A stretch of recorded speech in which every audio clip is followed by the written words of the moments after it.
Imagine it's a Tuesday morning. The utility reports a partial outage across your campus. Backup power is limited, and two critical systems both need that same feed. The lobby doors, clinical pumps on one floor, and half your network switches are all asking to stay alive.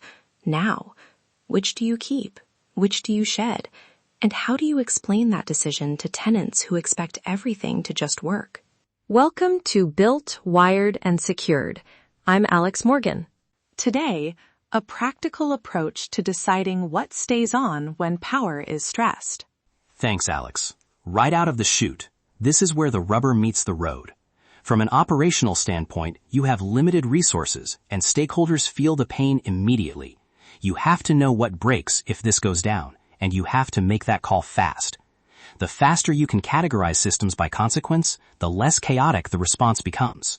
Exactly. Reliability starts with disciplined maintenance. If the team has practiced these calls, tabletops, and simple checklists, then when the panel lights up, people move. They don't invent decisions on the fly. Trust the process. That's where you convert stress into action. Michael, walk us through what repeatedly puts teams into this squeeze. Utility issues, generator problems, human error? How do the causes change what you prioritize? There are a handful that repeat: utility brownouts or scheduled curtailments, partial generator failures, aging battery systems, and human error in switching sequences. Wait, back up for a second. Tempo matters. A utility brownout gives you minutes to a few hours to act. A sudden switchgear failure is immediate. And when systems cascade, say a UTS drops and several BAS controllers reboot, you get multiple failures from one point.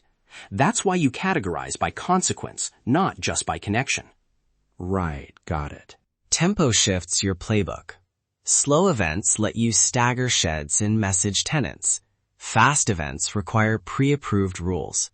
For example, on an older hospital tower I worked on, we had to choose between elevator bank power and non-critical HVAC zones. We pre-assigned elevators for patient movement and shed HVAC by occupancy. Preventative maintenance made those sheds reliable during tests. Preventative maintenance beats emergency repairs every time. Okay, so tempo plus consequence. Michael, you've advocated a 4-dimension matrix before. How should teams frame those categories so decisions are quick and defensible? Keep it to 4 plain dimensions. Life safety first, then critical services that prevent irrecoverable loss, then revenue impact systems, and finally recovery speed, how keeping something on helps you get everything back faster. I'm not sure I buy that. How do you stop managers from lobbying to get their floors upgraded mid-event? Short procedural fix. Require a pre-registered exception form and a 2-person sign-off for any mid-event reclassification. That sign-off is time-boxed. If it's not approved in, say, 10 minutes, it defaults to the pre-agreed tier. Also log the request and the rationale, so you can review it after the event. Those controls keep lobbying from derailing the response. And make those tiers tenant-facing.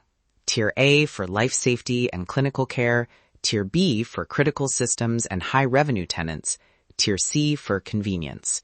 Publish exceptions, research labs, data closets, and require tenants to file them ahead of time. Transparency reduces political friction during the event. Right, got it. James, you said earlier some teams skip simple checks.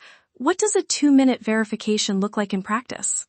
2 minutes. Confirm generator auto start, verify transfer switch positions, and check key breaker loads against expected baselines. If any of those fail, you have a technical blocker that will derail your shedding plan. Those quick checks catch issues before you flip breakers. Preventative maintenance makes that short window reliable. Let's make this concrete with 2 short examples.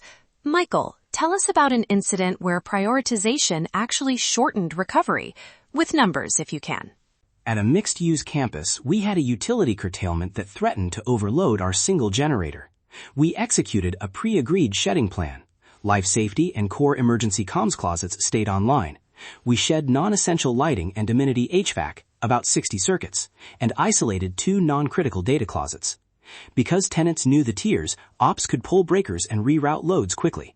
The result? What could have become a 2-day outage was cut to under 8 hours, It saved the campus from major tenant disruption and significant business loss. That's the downstream impact. That's a big delta. 2 days to under 8 hours. James, you had a hospital example earlier. What went wrong and what's different now? We missed an exception. One lab freezer wasn't listed, and it was shut down during a shed.